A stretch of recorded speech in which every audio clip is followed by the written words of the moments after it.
Today I want to introduce Glen Cotten, who is our speaker. And yes, his name is spelled with an E-N and not an O-N. Yes, it's always interesting, but that's always good reminding people of that. Glen has quite a remarkable educational background. He went to the University of Massachusetts in Amherst, where he got his master's degree in education in 1994. Got a PhD in education in 2007 from Chapel Hill, University of North Carolina in Chapel Hill. He has worked in various places, worked at the Office of the International Teaching Center in Haifa, Israel, 1998 to 2001. And there he became quite exposed to FUNDAEC, which is a program in South America to provide a kind of high school education for rural people. He's also been very interested in designing for teaching, systematically applying principles of transformative education to his practice. He does courses in ESL, EAP, education, service learning in North Carolina community colleges. He has taught at universities in Turkey and most recently in China. He's also lived in Kenya and Haiti and I guess various other places as well. And so he has quite a wide range of experience in the field of education, both theoretical and practical. And so we welcome Glen today, and we look forward to hearing this presentation. Glen, thank you for joining us today. Okay, thank you very much. Okay, well, thank you very much, Rob. I really appreciate the opportunity to share these thoughts. This is an expanded version of a presentation I gave at the ABS conference this past summer. And I'm glad to have the opportunity to think more thoroughly about these ideas. So as you can see, as was mentioned, this talk is about truth, beauty, and goodness, three interconnected aims and means of true education. The ideas I will present today are an outcome of research I conducted for my dissertation in education, my study of Baha'i writings on education, and the works of certain educational theorists and psychologists, and my own ongoing attempts to apply these ideas to my work as a teacher in international universities and community colleges in the U.S. I should also mention at the outset, one of the premises of what I will present is the observation that many have made, that the current dominant systems of education and approaches to education are in crisis, that they are not providing or they are proving inadequate to meet the needs of humanity at this time, inadequate to raise up the kind of people with the kinds of abilities and qualities that our world desperately needs. This means the ideas I will present, which are meant to help remedy this situation to some degree, will be a radical departure from schooling as we know it today, and may therefore be considered unrealistic by some. Nevertheless, I believe the perspectives and principles I propose can have practical value for educators working within the limits of current systems of education, who are nevertheless striving to promote truly transformative education in their classrooms and schools. So to introduce my topic, I will start by noting that perhaps the most fundamental starting point when deciding what education should consist of is the question, what should be the aims of education? But how we answer that question depends on our assumptions about more fundamental, though often ignored, questions. Questions such as, what is human nature? Human potential? Is there a purpose for human life? And if so, what role can and should education play in helping learners fulfill that purpose? What kind of people, in other words, with what kind of dispositions and capacities, do our societies and our world most need at this time? And what is education's role in raising up such people? So in this webinar, I will offer some suggestions about how these questions can be approached. Suggestions that are rooted in classical Greek philosophy, inspired by Baha'i teachings, and resonating with some principles of holistic education and empirical educational research. So let me give an outline, an overview of how truth, beauty, and goodness have been dealt with in Western philosophy.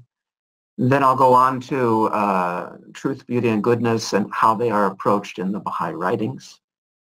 And then I'll offer say some words about true education, what it means for Plato, what it meant for Plato, and how it is described in Baha'i writings. And then I'll move on to what can be maybe thought of as the core, or at least the theoretical core of what I'm going to present, which is my proposal for reconceptualizing and reintegrating truth, beauty, and goodness. I'll then move on to talk about some implications that these ideas have for pedagogy and curriculum design, and focus then on two specific methods for integrating the pursuits of truth, beauty, and goodness in education. One is cultivating authentic relationships and authentic dialogue in communities of learning, and the other using a problem-posing approach to inquiry to help learners develop capabilities for service. And finally, I'll offer some concluding remarks. So let's begin by looking at talking about truth, beauty, and goodness in Western philosophy. Well, we have to start, of course, with classical Greek philosophy.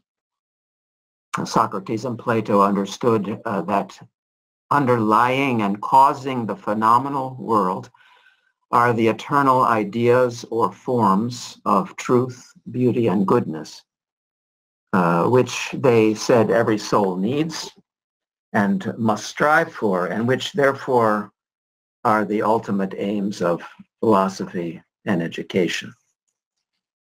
They further reviewed these three things as three aspects of one ultimate source and goal of existence. Now, centuries later, truth, beauty, and goodness, which were united in the Greek view, came to be divorced around the time of the European Enlightenment and because of the European Enlightenment. Truth came to be understood as objective reality that can be discovered through reasoning and empirical observation. While beauty was considered subjective, relative, and therefore less real, and goodness was equated, as the Greeks did, with moral virtue, but was not thought to have any relationship to our ability to reason and to our ability to experience beauty. And now, more recently, in postmodern times, postmodernism has denied that any universal standards exist for determining what is true, beautiful, or good, independent of particular cultural contexts and personal preferences. I would argue, as others have, that this has had a very damaging effect on human society and psychology. When concern for seeking truth, beauty, and goodness is not encouraged, the result is psychological and social oppression. So we need to reconceptualize truth, beauty, and goodness. This has to be done in a way that we need to acknowledge their relativity, but avoid relativism. In other words, acknowledge that truth, beauty, and goodness are relative to different vantage points, you could say. Vantage points determined by one's experiences, by one's level of psychological maturity or spiritual maturity. and by the particular stage of human development of one's culture. But this does not mean that all vantage points are equal. I'm proposing that that consciousness evolves, and that vantage points therefore can become progressively more inclusive and more expansive. So now, truth, beauty, and goodness, moving on to how they are approached in the Baha'i teachings. When we examine Baha'u'llah's writings, especially his descriptions of the true seeker, which can be found in the Kitab-i-Gan, Seven Valleys, and other places, and his descriptions of the purpose of human life, we see that truth, beauty, and goodness are prominently featured and seen as interconnected and inseparable. So, for example, in the Gan and the Seven Valleys, the goal of the true seeker is described in these ways, as, for example, the ocean of true understanding, also as the knowledge of the all-glorious, as the friend, as the beloved, or as having a new or gaining a new eye, a new ear, a new heart, and a new mind. So these are the goals of the journey on the quest of true seeker, according to Baha'u'llah. Furthermore, he describes the purpose of our lives in these ways, among other ways. He says our purpose of life is to know and love God, to show love one to another, to acquire the virtues of truthfulness, sincerity, trustworthiness, forbearance, kindliness, etc., to carry forward an ever-advancing civilization. And so you can see there that I've put a T next to the quotations that seem to particularly emphasize truth, B next to the ones that suggest beauty to me, and G next to the ones that suggest goodness. And of course, as I'm going to talk more about later, these things overlap greatly and are interdependent. To focus especially on the interconnection of truth and beauty, this is a wonderful hidden word, one that really impresses me. This phrase from a hidden word: "Open the eye of truth, that thou mayest behold the veilless beauty, and exclaim, hallowed be the Lord, the most excellent of all creators." And in another place, in the tablet of Ahmad, "Verily, this is that most great beauty, through whom truth shall be distinguished from error, and the wisdom of every command shall be tested." So here we see that opening the eye of truth, interestingly, does not result in seeing, or he does not use the word that it results in seeing truth, but rather in seeing beauty. Open the eye of truth to see beauty. Similarly, the means by which we can distinguish truth is ultimately that most great beauty. So we can see inseparability and interconnection between truth and beauty in the Baha'i writings. As for the interconnection of truth and goodness, in the Kitab-i-Gan, in that famous description of the true seeker, we see a number of the requisites of being a true seeker, or Baha'u'llah's recommendations for the true seeker, are ethical. The true seeker must never exalt himself above anyone, must regard backbiting as grievous error, must succor the dispossessed and never withhold his favor from the destitute, show kindness to animals, how much more to his fellow man. And also that another famous quotation from Abdul Baha: "Truthfulness is the foundation of all human virtues." So here we see that on the one hand, Baha'u'llah is telling us that to perceive truth, there are some ethical requirements. Our ability to discover truth is dependent on our goodness to some extent. And at the same time, or in the reverse order, becoming good, virtuous, depends on seeking truth. In other words, truthfulness. So contrary to the suppositions of Enlightenment philosophers and positivists, the pursuits of truth and goodness are viewed as inseparable in Baha'i teachings. Okay, I'm going to move on now to true education. And one of the most famous and foundational philosophical accounts is found in Plato's Republic. It's the allegory of the cave,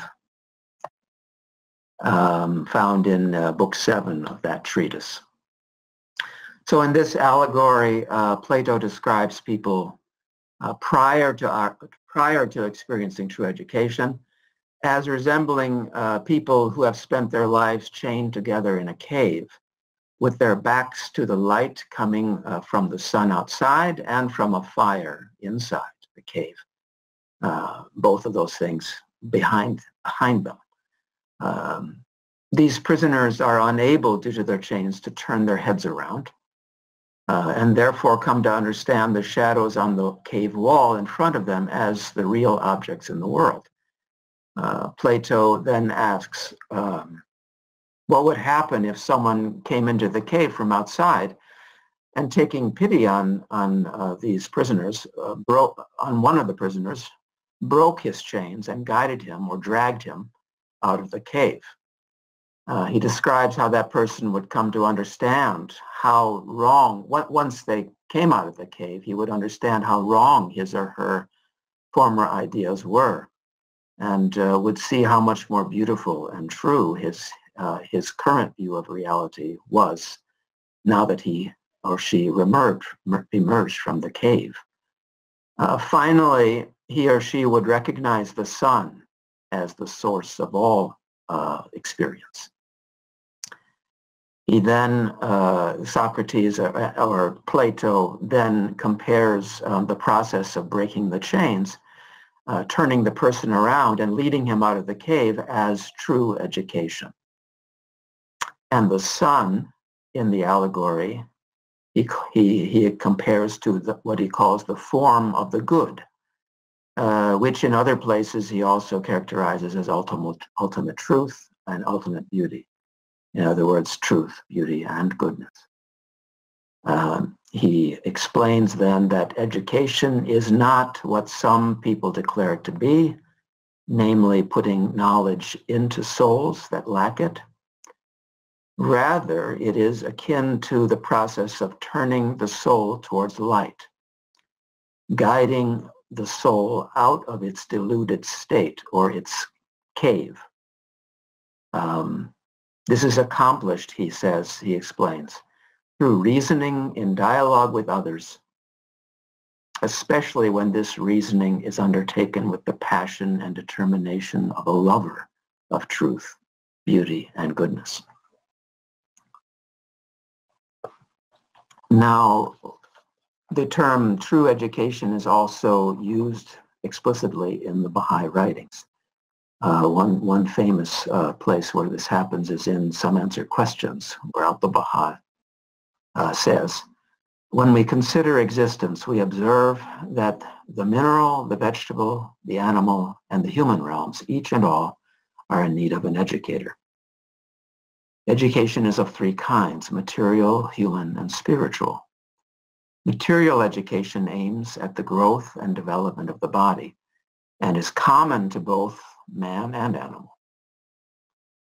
Human education consists in civilization and progress, that is, sound governance, social order, human welfare, commerce, industry, arts and sciences, which are central features distinguishing man from the animal.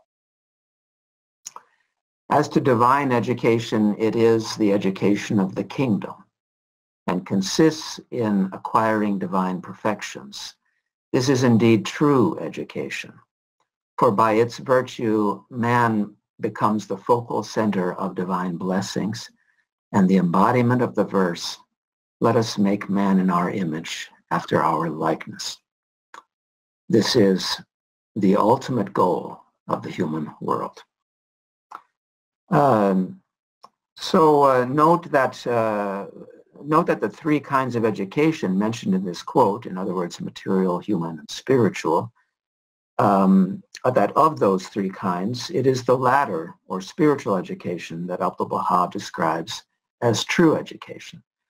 I don't believe he is saying that the other two are not valid forms of education, but rather that he is introducing an idea that is also discussed in other places in the Baha'i writings, that true education has an ultimate source, albeit an ultimately unknowable source. Similar to Plato's allegory, that source is described in Baha'i writings as the sun of truth, like the sun outside of the cave for Plato. In other words, true education in the Baha'i view ultimately derives from a higher source. We could say a higher consciousness or a higher intelligence.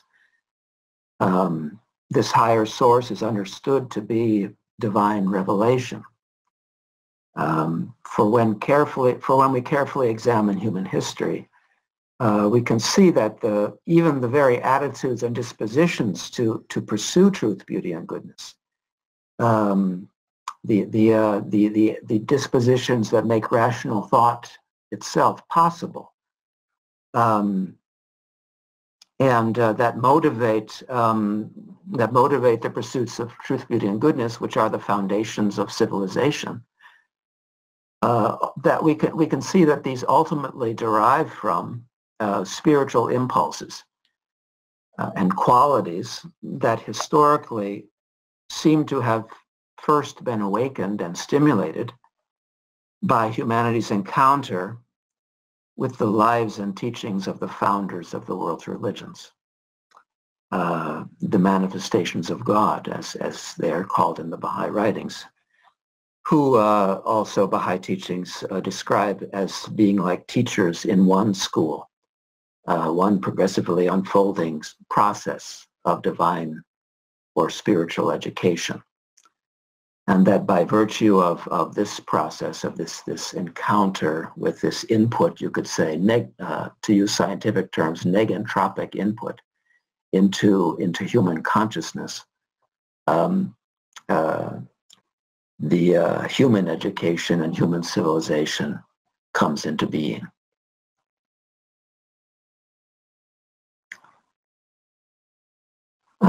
We see also some other important quotes in the Baha'i writings. Baha'u'llah explains that the purpose underlying their revelation, the manifestations revelation, hath been to educate all men that they may ascend with absolute detachment to the throne of the Most High, that they may approach God, in other words.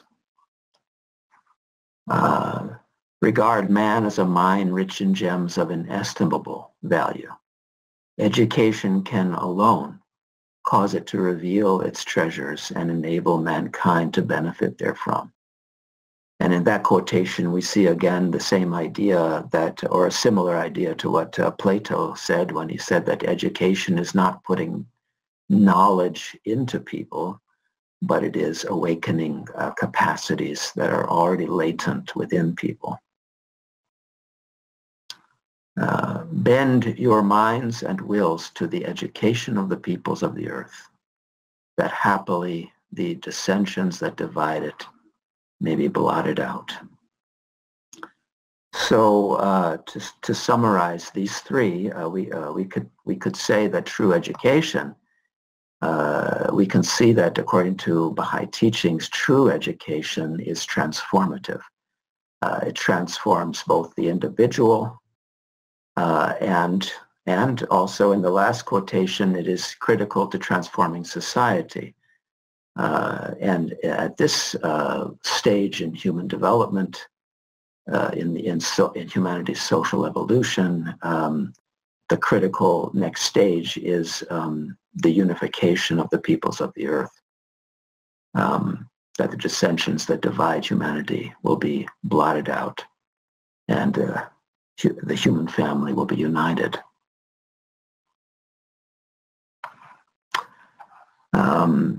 Now this also implies that, as I've already suggested, a developmental view of a human being and of human society.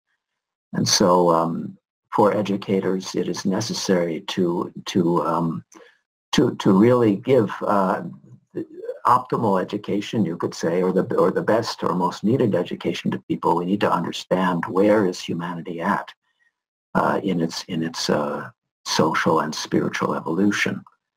There are periods and stages in the life of humanity. This is from Abdu'l-Baha, which at one time was passing through the degree of childhood, at another time its time of youth, and now has entered its long presaged period of maturity. Humanity must now become imbued with new virtues and powers, new moralities, new capacities. Then Baha'u'llah also talks about the appearance of a new race of men, incomparable in character, shall be raised up. With the feet of detachment, they will tread under all that are in heaven and on earth, and will cast the sleeve of holiness over all that hath been created from water and clay. In other words, we haven't yet fully understood what a human being is in the Baha'i view, and that we are one of the wonderful possibilities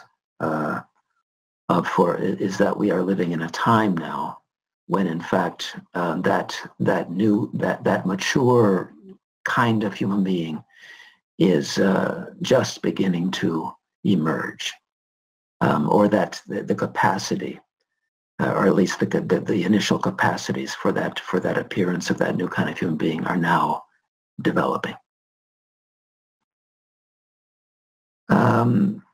Now, this is a critical point the last point I want to make before we move on to the next section, is that in the Baha'i writings, true education is linked, is about fostering true understanding and keenness of vision. So Baha'u'llah says the ultimate goal of human existence is the station of true understanding and nobility. And then in another place, the straight path is the one which guideth man to the day spring of perception and to the dawning place of true understanding. In this day, whatsoever serveth to reduce blindness and to increase vision is worthy of consideration. This vision acteth as the agent and guide of true knowledge. Indeed, in the estimation of men of wisdom, keenness of understanding is due to keenness of vision. As I studied and reflected on some of the passages on education in the Baha'i writings, this one particularly impressed me as having some keys as to how we can approach creating adequate education for bringing into being that new race of human beings. And so we see here, obviously, true understanding, and the development of true understanding is critical. And even more fundamental, according to the second passage, is that we need to develop in learners keenness of vision. which will eventually lead to keenness of understanding or true understanding. Thus, for educators, it would seem that a critical question is, what is keenness of vision and how can it be fostered? I will return to these questions later in this presentation. Oh, one final point about true education. In this beautiful passage, and I think very profound passage, Baha'u'llah says, the essence of all that we have revealed for thee is justice, is for man to free himself from idle fancy and imitation, discern with the eye of oneness his glorious handiwork, and look into all things with a searching eye. This really strikes me as a beautiful and succinct description of what education should consist of. Seems to suggest that education should be very concerned with helping learners free themselves from idle fancy and imitation, discern with the eye of oneness, whatever that may mean, look into all things with a searching eye. So among other things, this passage suggests to me that education should consist of authentic and passionate inquiry into human experience and the universe we are parts of. Okay, now I'm going to move on to my account of truth, beauty, and goodness, my attempts to reconceptualize and reintegrate these things philosophically for pedagogical purposes, of course. So my definition, or the definition that I have, a working definition, let's say, that I have arrived at for truth, is that it refers to explanations that prove useful in explaining experience, and that engender and guide choices and actions that promote well-being, growth, and unity. An explanation's usefulness lies in its ability to resolve contradictions and dissonance in human experience that inhibit growth. Some examples of such contradictions are, for example, contradiction between an explanation and one's actual experience, a story or a truth that one believes and one's actual experience. When there's a contradiction between those two things, we have dissonance in our life, in our experience. The contradiction that people often talk of between their head and their heart. Contradiction between assumptions and or between my assumptions and your assumptions, or my perspectives and the perspectives of other people, is another contradiction in human experience. And also logical contradictions within one person's thinking, among other contradictions and sources of dissonance. So truth, or the usefulness of an explanation means that that explanation or theory or idea is able to resolve contradictions and dissonance in experience. So to discover truth then is to move from contradiction to some form of resolution. Let's go on to beauty, one of my favorites. So for me, beauty means the perception of meaningful patterns. When beauty is experienced, we sense every part of the beautiful whole is perfectly where and as it should be. So a beautiful piece of music, a beautiful painting, or a beautiful scene in nature a beautiful moment in our life, there's just this sense of everything, every part of that experience is exactly where it should be. It's harmonious, it's whole. There is not contradiction or dissonance, or contradiction and dissonance are resolved, which makes that movement making the experience beautiful. Experiencing beauty is experiencing meaningfulness, from a movement from disorder to order, a movement from dissonance to harmony.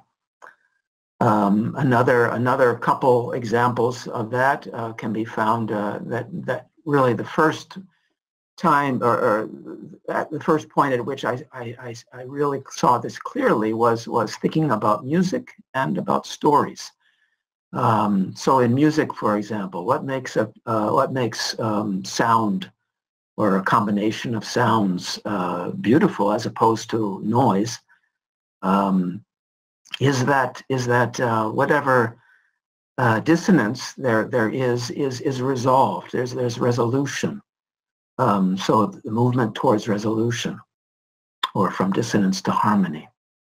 And in a story, what makes a story beautiful? When we say a story is beautiful, what we're usually saying is something quite similar, that the conflicts in that story, that the struggle that the main character in the story goes through, that somehow at the end of the story we see that it was somehow, it meant something, that it was worth it, that something was learned, and that the conflicts were resolved. When we see that happen in a story, or in a movie, let's say, we say, "Oh, what a beautiful movie! You know, what a beautiful story." And when it doesn't happen, either we have a feeling either that, oh, the story doesn't have an ending, you know, it didn't resolve, or that it was not beautiful, you know, it was. We could say, yes, it was a story, but it wasn't a beautiful story. It wasn't, and therefore wasn't a meaningful story. Ultimately, the meaning of life, to say that a life is a meaningful life is something very similar. Life is meaningful when we're able to understand and resolve the struggles and the contradictions and the conflicts in it. Another aspect of beauty is that it's very akin to the experience of what meditators call mindfulness. Aesthetic experience or the experience of beauty is described, as it is described by psychologists and philosophers, is really, strikes me, the same thing as what the practitioners of meditation call mindfulness. That hyper awareness of the present moment, of the nuances and of what's happening in the moment. And another important aspect of beauty is that it involves, or it depends on, novelty. That you cannot put it into a formula. What was beautiful the first time it was expressed by an artist, after that formula is created to re-express it over the decades and centuries, it ceases to be beautiful. Beauty always requires that we go back to the source, in a sense, that we rediscover beauty. So the relationship of truth and beauty I want to talk about. The capacities to perceive truth and to perceive beauty and discover truth both imply a change in perception, a movement from chaos to order. In other words, a capacity for meaning making. Meaning making is impossible without beauty and truth, or without linking beauty to truth. And in fact, truth is all about making sense of the world, is it not? So perceiving beauty is making sense of experience. Discovering and constructing truth is also making sense of experience. So, in the words of Keats, and that wonderful phrase from the Ode to a Grecian urn, truth is beauty. I'm sorry, beauty is truth. Truth, beauty. Finally, what is goodness? What I mean by goodness is that it is a phrase that describes intentions and actions that promote ever greater degrees of harmony, integration, and synergy in human relationships. To develop goodness is to relate to others in such ways that change discord, conflict, estrangement into harmony, integration, and unity. Goodness, in other words, is beauty in action, or beautiful beauty expressed in relationship, in essential relationships. Goodness derives from also, a final important point is that goodness derives from our innate intuitive senses of the inherent value or beauty and our inherent connection or oneness with the other. So now I hope I believe it's possible to see, and I hope the audience or people listening have been able to see that the concepts of truth, beauty, and goodness are inseparable, really, inextricably interconnected. They all suggest movement towards increasingly inclusive and expansive integration, wholeness, oneness, increasingly inclusive and expansive resolution, reconciliation, increasingly inclusive and expansive sense of meaningful connection and seeing meaningful patterns.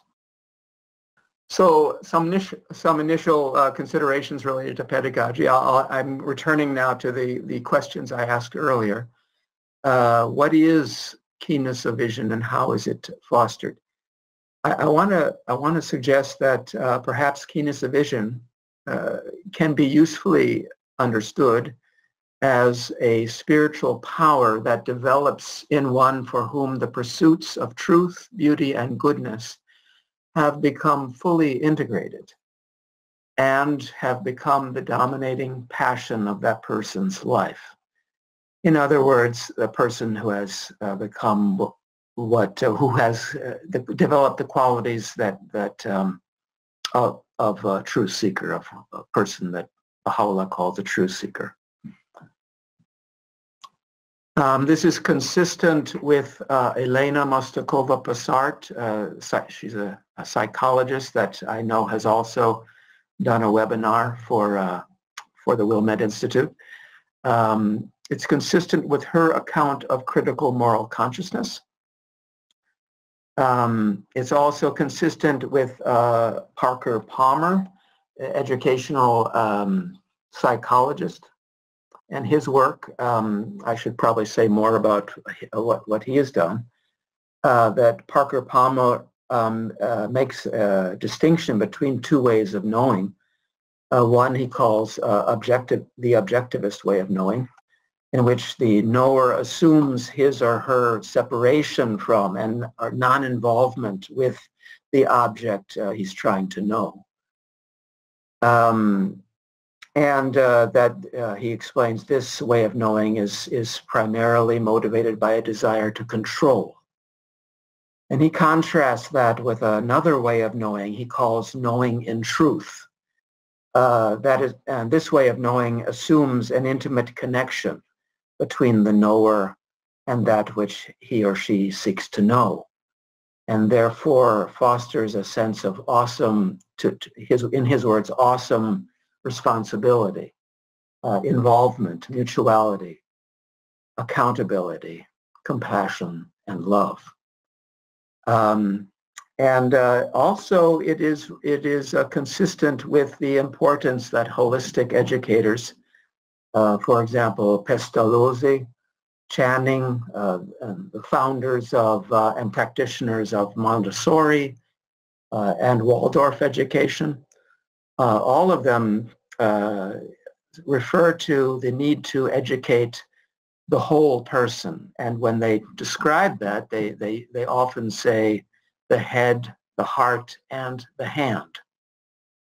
In other words, truth, corresponding, it seems to me, to truth, beauty, and goodness.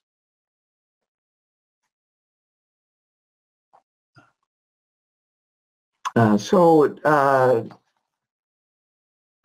it seems to me, since these three things are as I suggested earlier, all integrated in the description of the true seeker,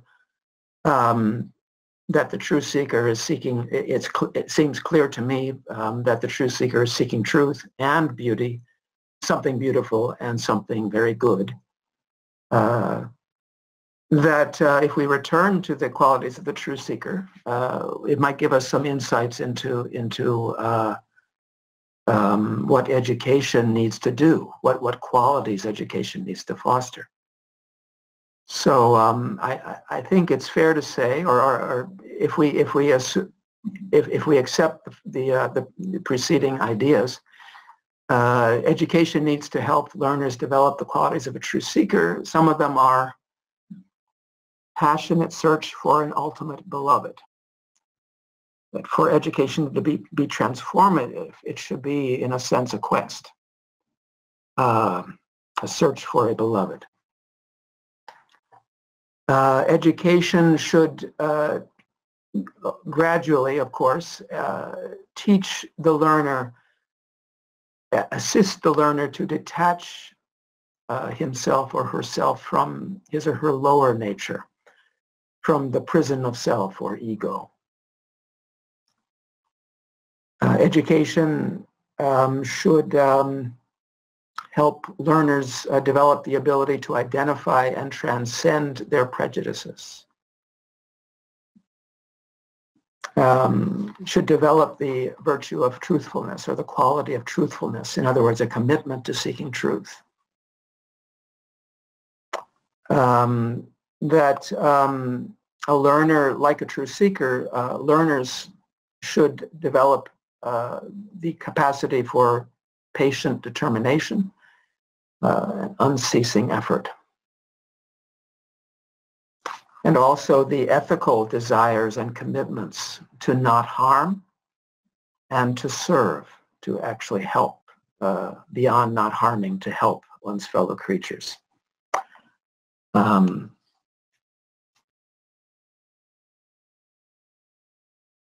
So just to point out the third point, the ability to identify and just transcend one's prejudices. This is already, of course, in fairly, let's say, well, not wholly adequate, but at least education that has some positive qualities to it, where critical thought is taught.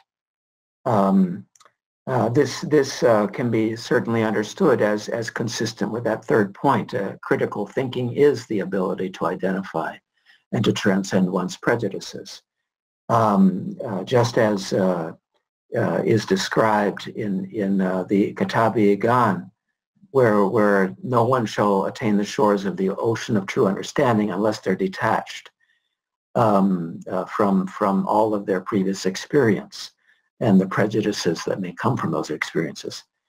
And that a true seeker, according to the Seven Valleys, in the words of Baha'u'llah, a true seeker sets at naught all that he has seen and heard and understood, so as not to be prejudiced by those things, to be open, in other words, to new ideas and new possibilities.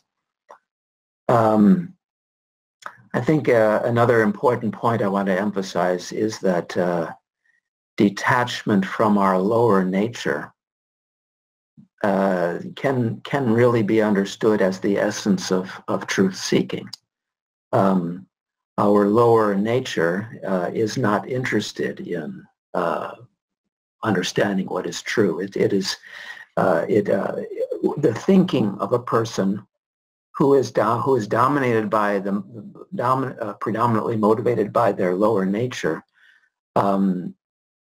even if they have some capacity to, well, of course they have some capacity to reason, but they are seeing through an eye that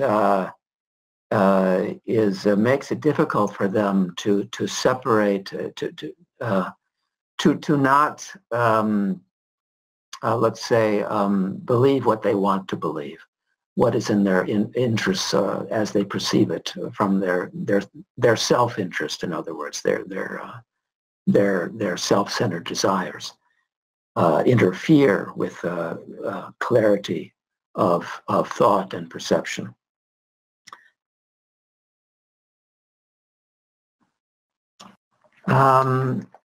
So now I'm going to go on to something that I think any experienced teacher has noticed this, that intrinsic motivation for learning happens when we stimulate in the learner a thirst for truth, or an excitement about something that's beautiful, or a desire to make a difference, desire to do good. So there's an assumption here that is corroborated, that is consistent with, well, the teachings of all the world's religions, is consistent with Plato's philosophy, is also consistent with research findings of psychologists. You know, I've already mentioned Elena Mostakova-Passart, who argues that even in earliest childhood we see a child's fascination with and attraction to, wanting to understand, wanting to know, attraction to what is beautiful. You know, the wide-eyed child looking at things as if for the first time and seeing their beauty, and really a pure sense of wanting to, let's say, a sensation of the desirability, or not the intellectual desirability, but the warm feeling that the child gets when it does something that brings happiness to another, or that the child is able to empathize.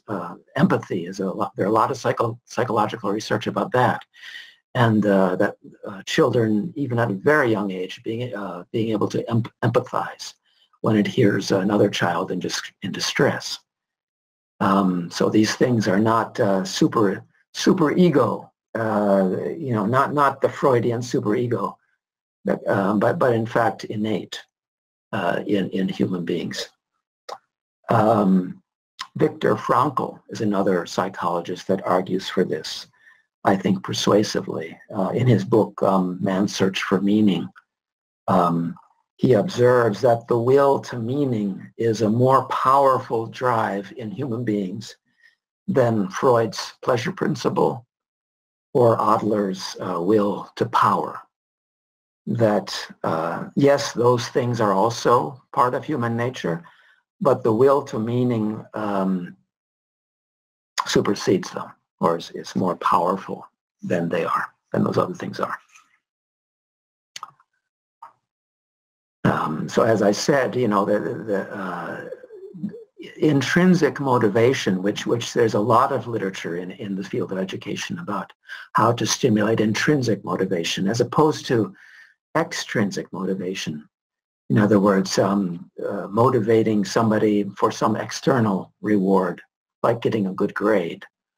Yes, that does motivate to some extent learning, but a much more powerful learning, true learning, you could say, happens when the learner is intrinsically motivated to learn. So, and this happens when you stimulate that thirst, that innate thirst for truth, or beauty, or goodness, when it is awakened again. Unfortunately, in most cases, it needs to be awakened again.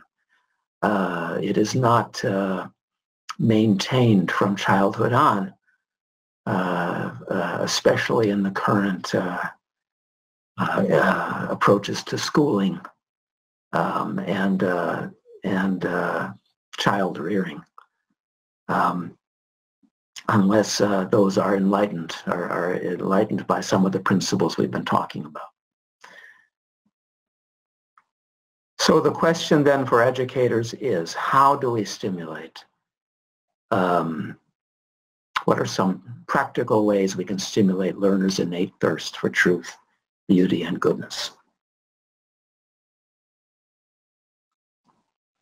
So here are some of my suggestions. I'm going to start with principles and then move on to some more specific methods. So one principle for stimulating the pursuit of truth. The teacher should help learners see the relevance of learning to solving real-life problems that they and their society face. And I'm sorry for their, I need to edit my PPT there. Learners should be guided to engage in authentic scientific inquiry to solve real problems. Such inquiry should involve what I call, and what I will say more about later, authentic dialogue. Learners should develop a habit of questioning assumptions and understand how to use certain criteria to determine the validity and usefulness of propositions or ideas presented to them. Okay, so some pedagogical principles for stimulating the pursuit of beauty. So I'm going to divide this into the three points I made about beauty earlier. I mentioned that I talked about beauty as being the same as meaningfulness. I also talked about beauty as the same thing as the experience of beauty as the same thing as the experience of mindfulness. And I talked about the importance of novelty to the experience of beauty. And so first, beauty as meaningfulness. In pedagogy, in teaching, we should help learners appreciate the beauty of whatever the subject matter is that we're presenting or that they are encountering. And again, this kind of is intuitive to any good teacher. Or if you think back, if any of us think back on who were the good teachers in our education, they were usually the ones who were able to help us see the beauty of the subject, and that begins by simply that they model that they show that they themselves see the beauty of it, and their enthusiasm about it becomes infectious to the students. We should help learners develop the habit of profoundly reflecting on transcendent values and meaning. In other words, reflection on the big questions of life. In current systems of education, I'm thinking now of the United States. I also was just in China, and I think this is also true in China for different reasons. This is discouraged. This is not something that teachers want to get into. In the United States, there are political reasons for that, that we don't want to address those questions and seriously reflect on those questions. And I think we are doing a serious disservice that we can't have really true education or transformative education without bringing that into into learning. And in relation to course content, expressions of spiritual truths that we find in all the world's religions, that are also found in world literature and some artistic expression, should be accepted and incorporated into curriculum as knowledge of equal validity and importance as scientific findings. Here I am echoing what the founders of FUNDAEC have, the NGO that was mentioned earlier, a very successful educational NGO in South America that I think is a great model of the practice of true education in a way that is transformative, in a way that addresses issues of social justice and that is in fact having a transformative effect on rural peasants who are called peasants by the larger society in South America and transformation of their communities.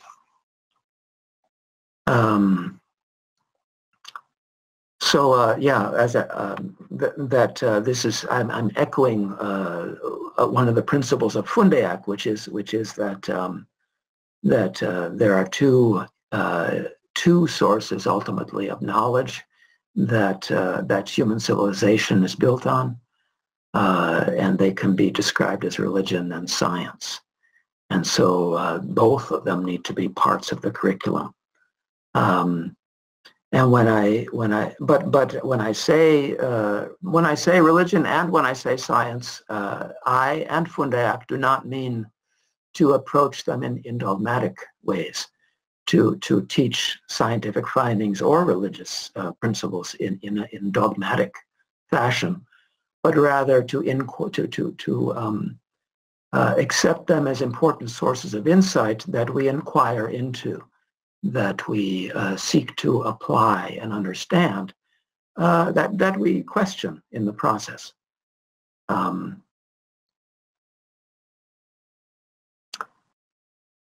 Okay. Now, as for beauty as aesthetic experience or mindfulness, this for pedagogy, this suggests that learning itself should be an aesthetic experience. The best learning moments are aesthetic experiences. In other words, an experience of being fully present with others and with what is being learned, the experience of being fully alive. Thus, learning activities should be designed so as to encourage mindfulness, or what has been called flow by the psychologist Mihai Csikszentmihalyi. I hope I'm pronouncing his name correctly.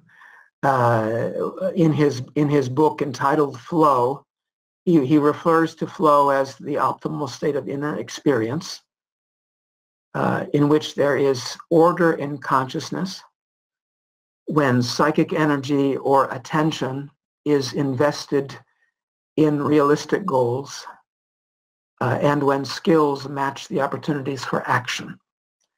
And he goes on to explain that when one experiences flow, the pursuit of a goal brings order in awareness, because a person must concentrate attention on the task at hand and momentarily forget everything else.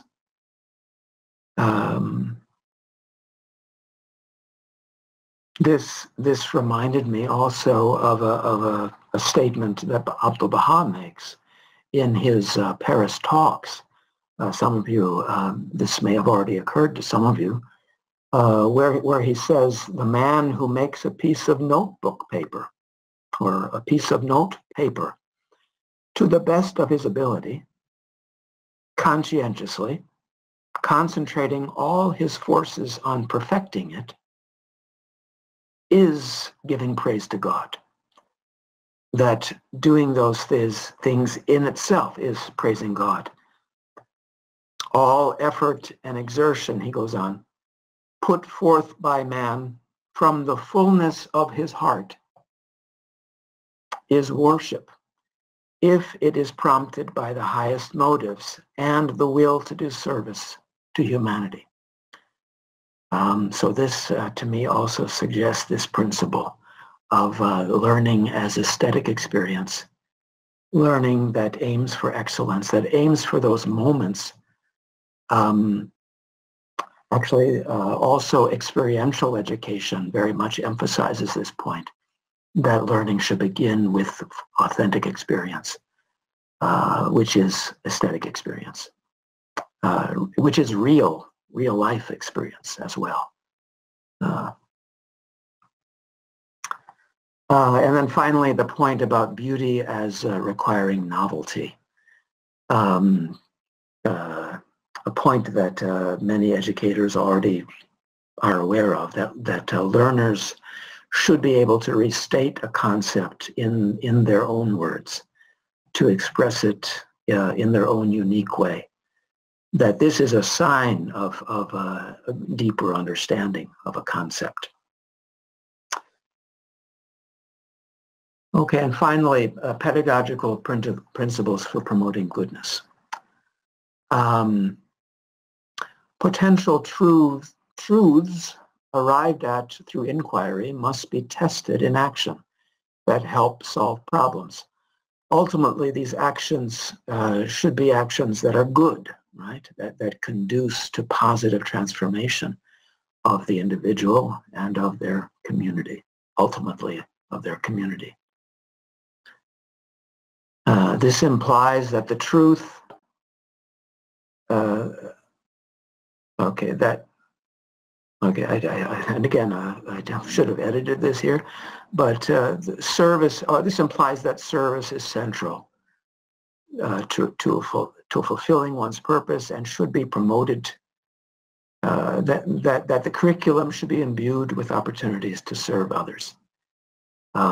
And that this should be, that it is in those opportunities that we can test the various truths that or propositions that we come up with in our inquiry, that our research, that our investigation of other people's research and our own research, our own inquiry suggests to us may be true, so that we test those truths in action that in some form, in some way, has a positive effect on the world.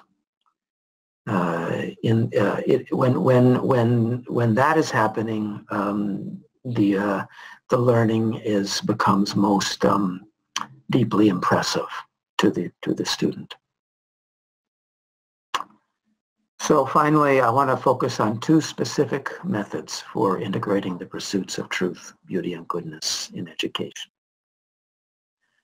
One is cultivating authentic relationships and authentic dialogue in communities of learning, or communities for learning. And the other is using a problem-posing approach to inquiry to help learners develop capabilities for service, starting with the first one. Authentic relationship and dialogue, I want to suggest, are at the heart of true education. So what do I mean by that? Authentic relationships are, in the words of the philosopher Martin Buber, I-thou relationships rather than I-it relationships. Just to explain, some of you may be familiar with Martin Buber. He wrote a wonderful book called I Am Thou in the mid or earlier part of the 20th century. And in it, he describes two opposing modes of relating to others. One he calls the I-it, and the other the I-thou mode or modes. For Buber, when one sees the other as it, that other is seen as an object, evaluated in terms of how well it serves the purposes, interests, desires of I. Whereas the other is seen as thou, where the other mode, in the other mode, the other is seen as thou. he's here, that the thou or is seen as an end in himself or herself. In an I-it mode, I regards it as an object of knowledge, which he or she presumes to be able to understand and categorize. Whereas when related to as thou, the other is unique.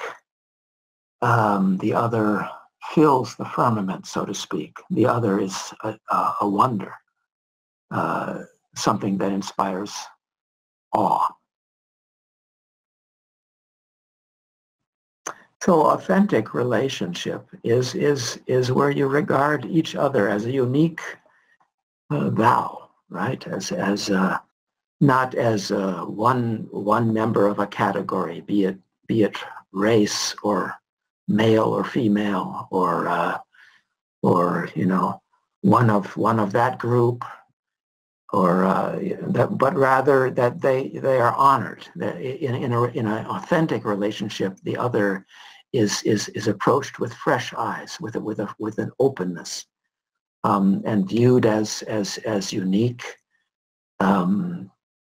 unrepeatable part of the universe that we are also part of, and so therefore to be valued and to be honored. These authentic relationships can also be characterized as a way of, or authentic, to relate to another authentically, is to relate to them with the purpose of realizing truth, beauty, and goodness. Where when truth, when understanding the other and understanding what you're both talking about, whatever the topic is, when experiencing beauty together, or seeing beauty together, and when goodness, you know, realizing goodness in the way we relate to the other, when those are the goals of our interaction with that other, then we have an authentic relationship, an authentically human relationship. Now, why, of course, why am I not saying that all the other more common forms of relating to the others that are more centered around self-interest, you could say, or why aren't those authentically human? I mean, they certainly are human. They certainly are aspects of common in human experience, let's say. But why I'm not defining those others as authentically human is because they don't involve. I'm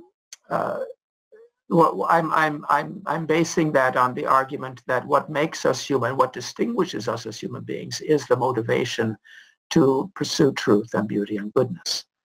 That those are distinguishing characteristics of human beings. Okay, to continue. Authentic dialogue. Well, what I mean by that is communication for the purpose of seeking truth, beauty, and goodness, or goodness with others. So in true, let's say, authentic relationship can lead to authentic dialogue when the explicit purpose of our communication is to seek truth together, or to create beauty, or see beauty together, and to create goodness together. Truth and beauty are sought in dialogue through sharing ideas, perspectives, and information that expand and deepen participants' understanding.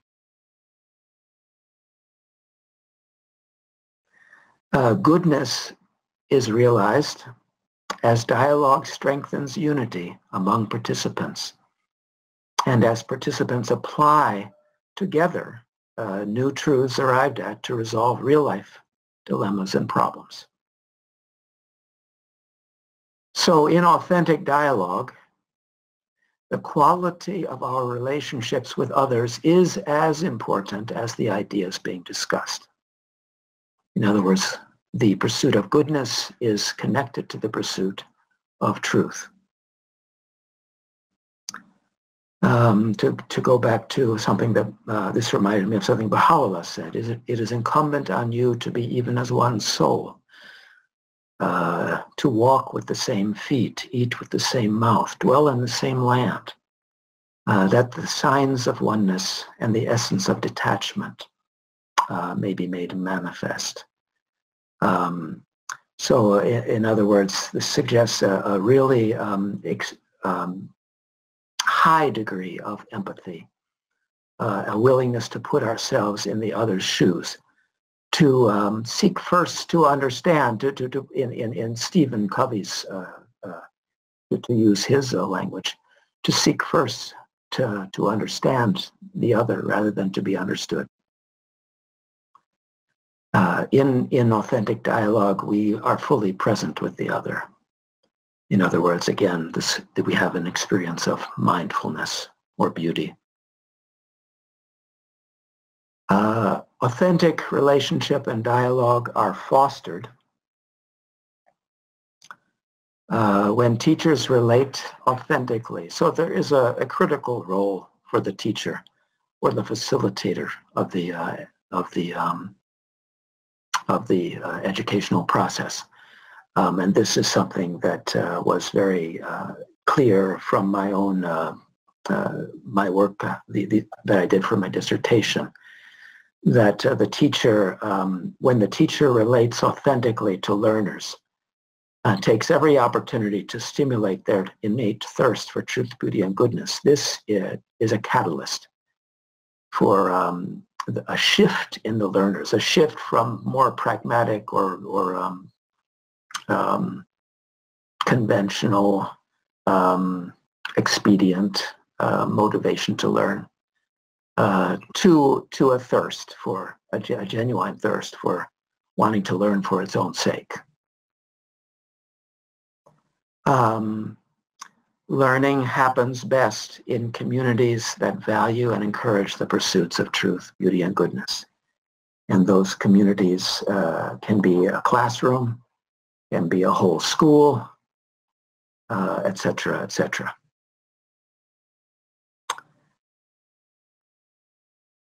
As I said here. Okay. One quotation from Parker Palmer again that I think beautifully summarizes this point, where he says in his book, To Know as We Are Known, our dominant images of teaching and learning are individualistic and competitive rather than communal. Isn't that true when you think of school and schooling today in general? But what scholars now say, and what good teachers have always known, is that real learning does not happen until students are brought into relationship with the teacher, with each other, and with the subject. We cannot learn deeply and well until a community of learning is created in the classroom. And now the second of the two specific pedagogical methods I wanted to discuss is inquiry-based problem-posing education, and connected with the idea of capabilities that I will come to in a little while. But let me start with what is inquiry-based problem-posing education. So the pursuits of beauty, of truth, beauty, and goodness can be integrated when learning is connected with real-life experiences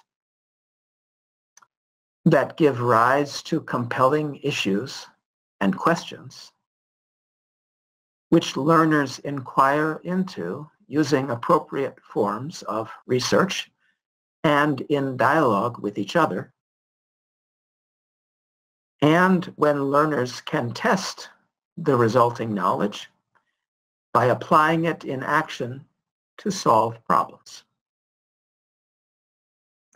And the more real life those problems are, the more critical and those problems are, the better.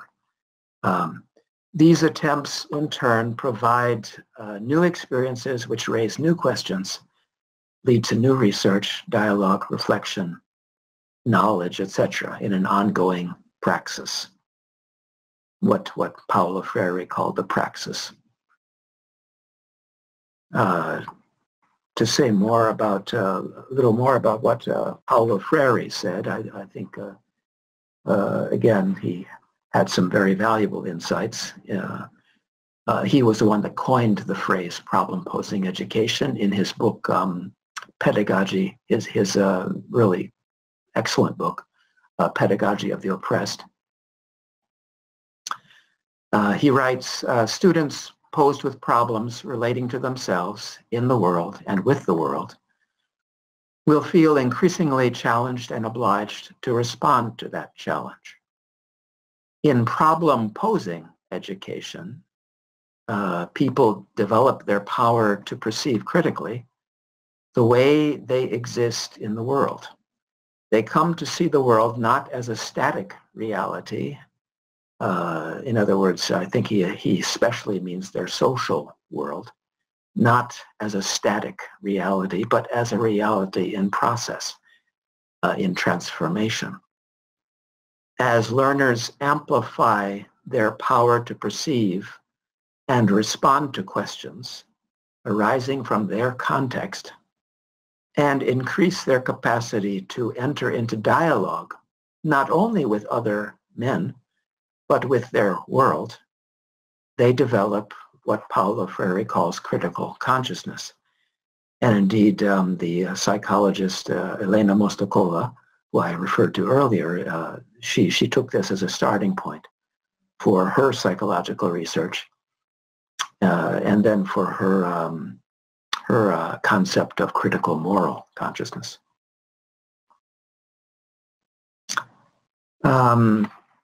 Now another point, I think, that really to make this even stronger, to make this even more transformative, this kind of learning, that it should be interdisciplinary. I think some very very useful insights come from the NGO FUNDAEC, and their idea of capabilities.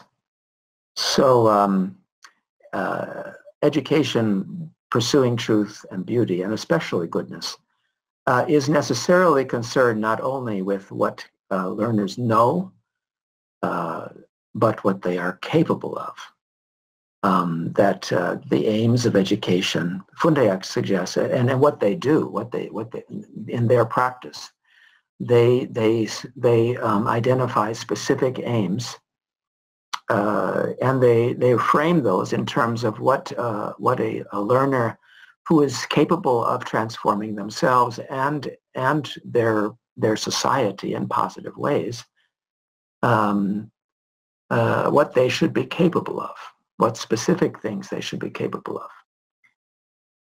They define capability as a well-developed capacity to think and to act in a well-defined sphere of activity according to a well-defined purpose in service to personal and social transformation. And they go on to explain that developing capabilities involves not only understanding relevant information and concepts, but also developing requisite skills, attitudes, and spiritual qualities. So that's where we, especially in that last point there, where we see that truth, beauty, and goodness, the pursuits of truth, beauty, and goodness all come into play when developing capabilities. This implies that the development of curriculum should be interdisciplinary and should be focused, should draw from all relevant disciplines,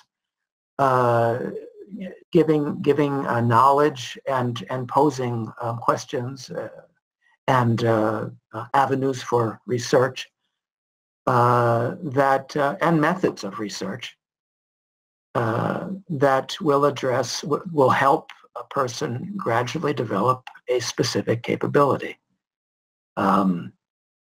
For example, one that comes to mind, if we think about the needs of the world today, and there are certainly a lot of desperate needs, it seems to me that to promote social justice, one of the critical needs is to raise up people that have the capability to facilitate authentic communication and authentic dialogue across social barriers. And so that would be an example of one capability. And there are all kinds of specific information, ideas, and specific skills and certain attitudes and qualities and especially spiritual qualities that go into, that are involved in the development of that capability. One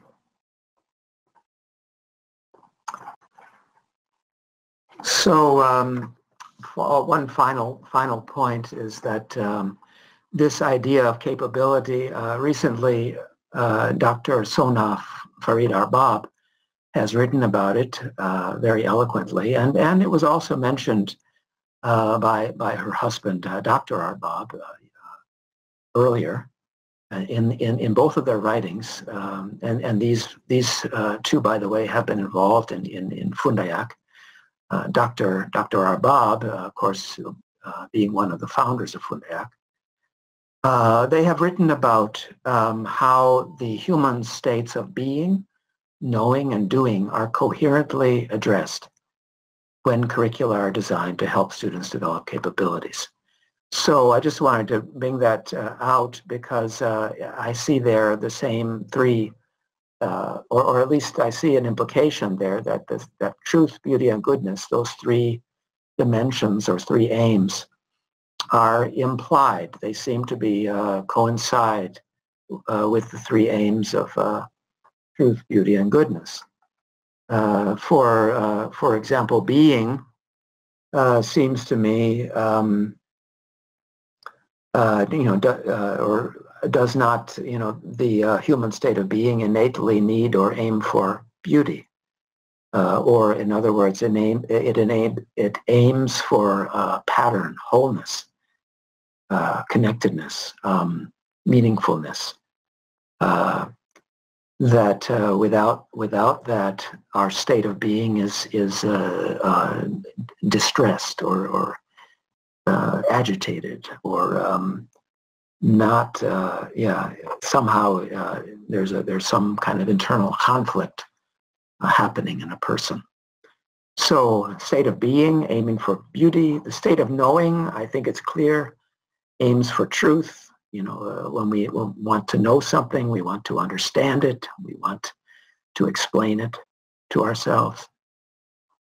And doing, well, does not doing also need to bring goodness into the world for us to feel, for the doer to feel fulfillment, for the doer to feel happiness? There's been a lot of psychological research about happiness, which confirms that indeed, recently a Harvard study on happiness, 75-year longitudinal study on happiness, has shown that despite contrary messages from a consumer-oriented society, happiness does not come from things or from owning things, but it comes from service. It comes from the quality of our relationships, loving, caring, and just relationships with others. And so doing action aims for goodness, it seems to me. So that brings me to the end. I just want to make a few concluding remarks, and then will be happy to take questions. In this web talk, I've tried to argue for the importance of integrating the pursuits of truth, beauty, and goodness in education. I have suggested that by fostering and integrating these three pursuits, the capacities Baha'u'llah calls keenness of vision and true understanding can gradually develop and be strengthened. I further have tried to suggest that one of the reasons for integrating all three pursuits, rather than separating them from each other, is that they provide correctives to each other. They balance each other. I think this is why they lead to keenness of vision, lead to some qualitative change in consciousness, in thinking. For example, if the pursuit of truth, even in its, even this does not happen in schooling very often, but where it does happen, when we seek truth for its own sake, for the sake of wanting to really understand and know what is true, if that is divorced from the pursuits of beauty and the pursuits of goodness, the truths that we arrive at become fragmented and distorted.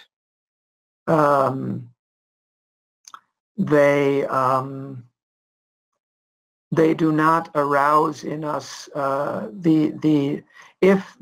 if the desire for goodness is not there, we are easily lied to ourselves. So even though we start out seeking truth, if truthfulness, which is an aspect of goodness, is not a quality that animates and motivates the person, they find it very easily to lie to themselves, to believe in the things that they want to believe. And so that's just one example. I could go on with some other examples, but I want to conclude the presentation for now. Finally, I have also suggested a few pedagogical principles and methods that appear in my experience and the experience of other educators to be practical and effective ways to integrate the pursuits of truth, beauty, and goodness in education, and thus to promoting education that is truly transformative for individuals and for society.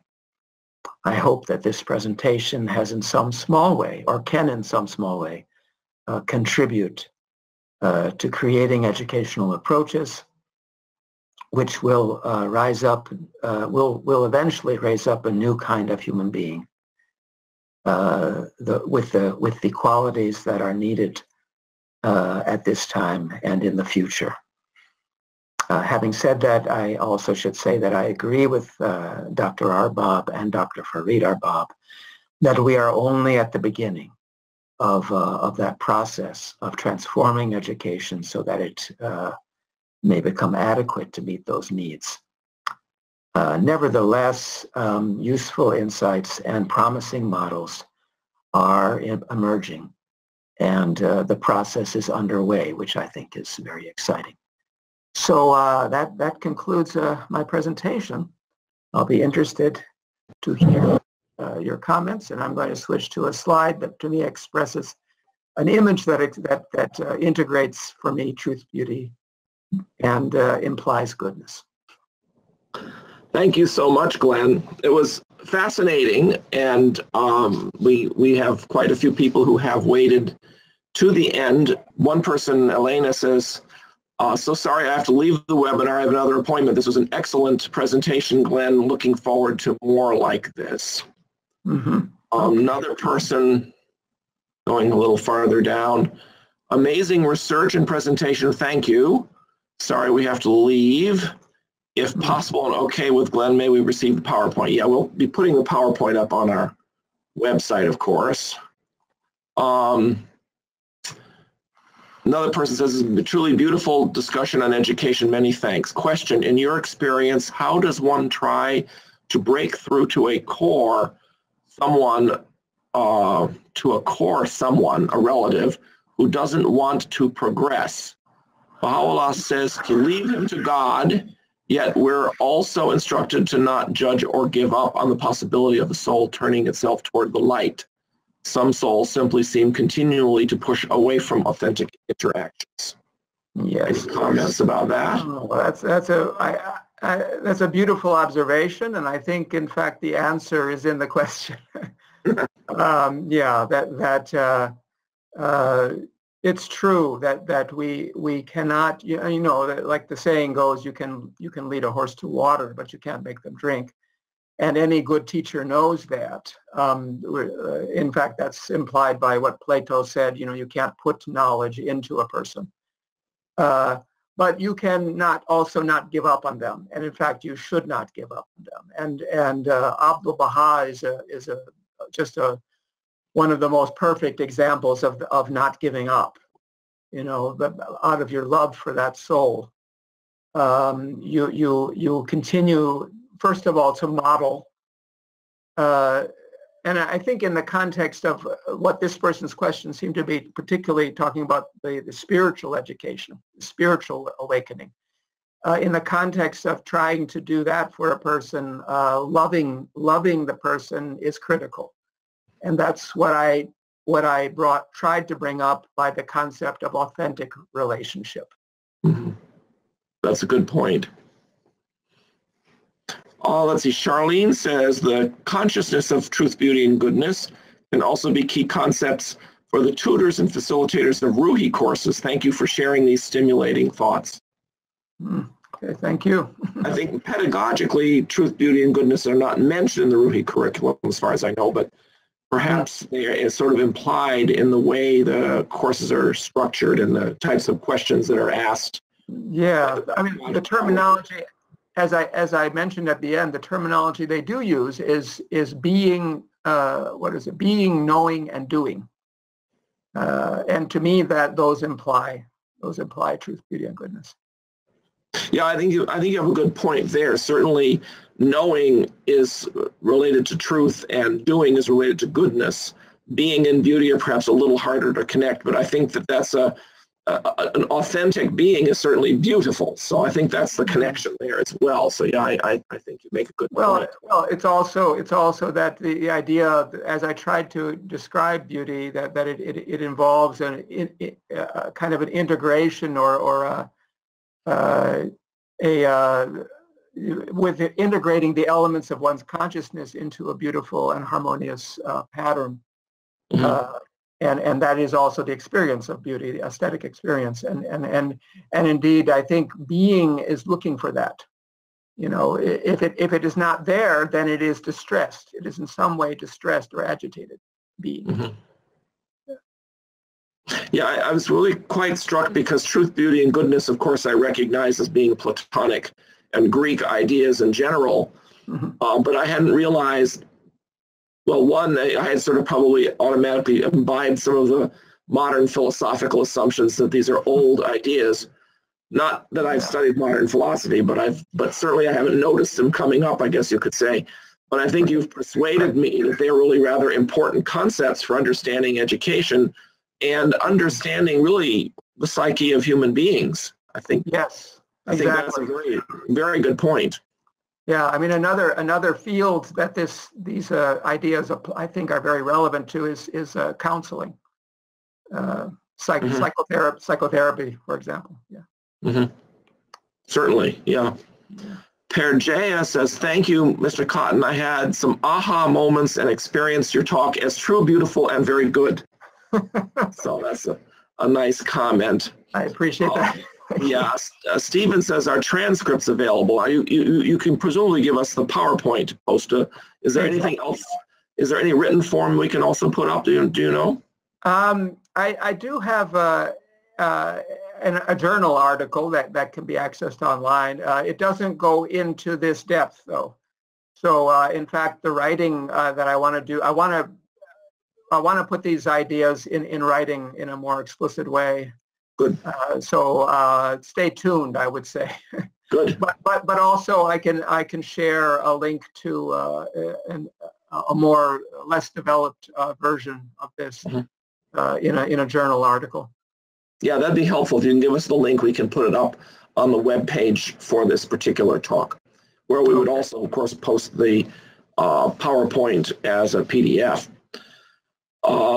Paul says, can you comment specifically on the relationship of truth, beauty, and goodness to developing Baha'i systems of education, such as the Ruhi Institute, the Anisa model, and others around the world?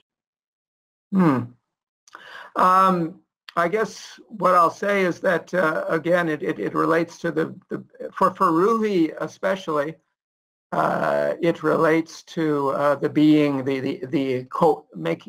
approaching in a coherent way, addressing being, doing, and what was the other one? Let's see, being, doing, and Knowing. Knowing. Yeah, being, knowing, and doing. That's right. I guess in practical terms, what occurs to me is that and in fact this is already kind of encouraged in the curriculum, but I would say that you pay special attention in a Ruhi course to engendering authentic dialogue. And of course, the Ruhi curriculum is really is designed to do that. But it doesn't necessarily mean that those who use the curriculum are necessarily, that we're developing the capacity to do that. Sure. What does authentic dialogue really mean? But obviously it's very central to the Ruhi method, you could say. And the goodness part is the practice, and so to take the practice very seriously. I remember in the early practice, the early attempts to use Ruhi, there was a tendency to try to just get through it, right? And to say, oh, we did it, Right. We got through the materials, and there was a tendency to ignore the practices. Mm-hmm. Well, then you're leaving out the goodness part, Right. And there's certainly been an aesthetic dimension too in the efforts to have people sing and chant and do art projects, these kinds of things. So certainly there's been an aesthetic dimension as well. Absolutely, and that those things are not just aside, that they change consciousness in a way that allows us to understand things better. And he asked about Anissa, and I think that's probably true of Anissa as well, because I know it was a real attempt to be holistic in its approach to educating the entire human being. I'm not as familiar with Anissa, but I did read some things, and I seem to recall they also used the terminology being, knowing, and doing. I remember that, but I'm not an expert on Anissa by any chance. Certainly they were using knowledge, volition, and action, which is a similar similar trinity, shall we say. Yes, it could be. It could be knowledge, volition. Yeah, I mean, volition could be. I could connect it to beauty. I could see that. Yeah, certainly action connects to goodness, and knowledge obviously connects to truth. Yeah. Let's see. Jade says, just want to thank you for your beautiful presentation. Deborah Verst says, beautiful presentation and talk.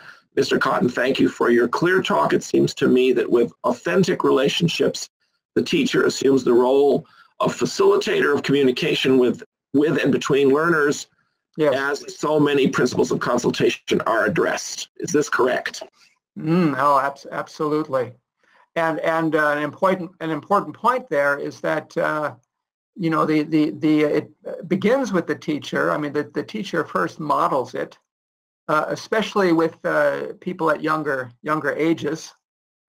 But what happens is that the habits then become internalized by the students, and then so the goal of a teacher in a way is to be able to sit back and let the dialogue happen.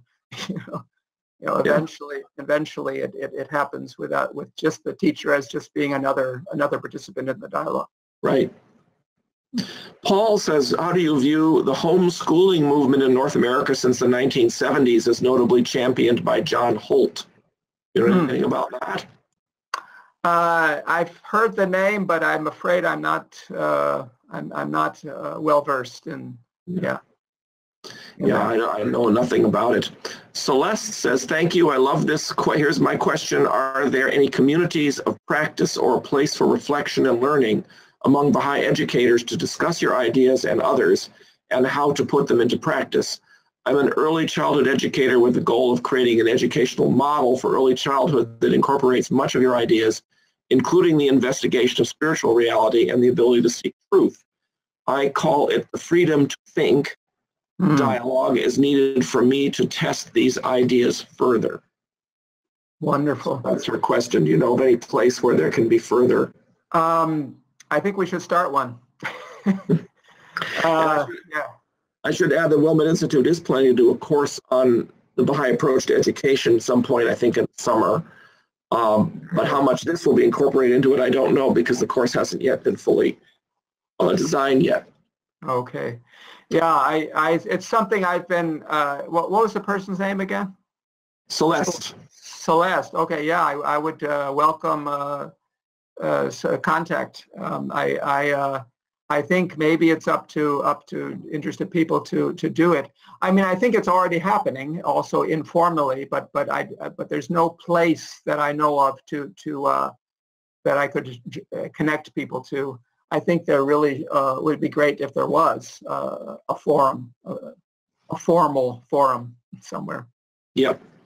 Shahla says, do you have any suggestions about how one can identify one's own prejudices? Also, as one mentioned, truthfulness is an aspect of goodness. Why separate them? The truthfulness and that. Yeah, well, I mean, I agree. They shouldn't be separated. Yeah. Okay. So the second, the second part first. How to help people overcome their own prejudices, identify their own prejudices. Okay. All right. Well, I'll go with that one then. I think dialogue is critical. I think that's one of the most powerful ways to have meaningful dialogue with someone requires that we do that. And you can feel the disconnect. You can feel when you're not listening to someone because you can't understand where they're coming from. And then that's a time when you need to examine what are my assumptions, you know? Yeah. Yeah, this is one of the reasons why marriage is a fortress for well-being and salvation. Very, very good point. It's how that intimate dialogue with other people help them point out your prejudices and vice versa. A very good point. Yes, absolutely. And that is the foundational authentic relationship, you could say. Yeah. Or it should be. We should strive to make it authentic. Charlene, who clearly loves the conversations, when authentic relationships are developed within a learning community of a study circle, wonderful results can evolve that are transformative for individuals and communities. Absolutely. That's a very good point. Celeste again asks, will the webinar be recorded? And yes, we will have it on our YouTube channel. And Glenn had put his email address on the first slides. You'll be able to find that there. Right. But you also will be able to, at the end of all of our YouTube channel, there's a place you can post comments. So you'll be able to post comments on the YouTube channel. We will get them to Paul, and he can then email responses back to people, because that's one of the ways we foster further discussion. Jabra, do you have any practical suggestions for introducing the big questions in a classroom? Okay. Well, that has a lot to do with content. I'll just give an example from my own pedagogy. So when I was the last place I taught in China before returning to the U.S. This past summer, was at New York University in Shanghai, and I taught English for academic purposes. And we took a content-based approach, so I could use any kind of content and theme that I thought would engage the students to also at the same time teach rhetorical skills that were useful in the context of an English-speaking university. So I would always start my class with the story of to get them to have dialogue about what is true education. What are we doing here, you know? And I would start with telling a retelling, kind of my own version of the allegory of the cave. And from that, and I found invariably that it would really engage the Chinese students that I was teaching. One of the first things that would occur to them is what a contrast it was to the education they were used to, which really emphasized rote learning and preparation for their big test Yep. the Gaokao, which is that determines their destiny, so to speak. And so it was for them all about memorizing things and preparing for a test. And then to think that it was actually be relevant to growing as a person and to finding beauty and meaning and truth and to becoming a good person was a revelation for some of them, and that naturally led to some big questions. That's one example. So I would just say, in general, the content. I guess that's where content is critical, and in fact, we have, as educators, we make choices about what kind of content to choose. And so I think that the truth, beauty, and goodness ideas can suggest to us also the idea of capability. What kind of content that we can be selective in what kind of content that we offer to people, and some of that content can be content that suggests the big questions in life. We have two questions that I think are a little related to each other. One is, how do we help people? How can we learn how to have authentic dialogue with others? And well, let's start with that one, then we'll move on to the other one. Okay. How do we have? Oh gosh. Well, there are certain qualities. In fact, whenever I give a talk about this, I often like to ask the audience, what do you think are some of the so what are some of the attitudes and qualities that conduce to good dialogue, and what are some of the barriers to good dialogue?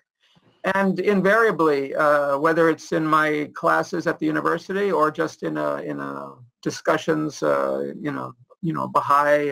gathering or something, you get people know intuitively,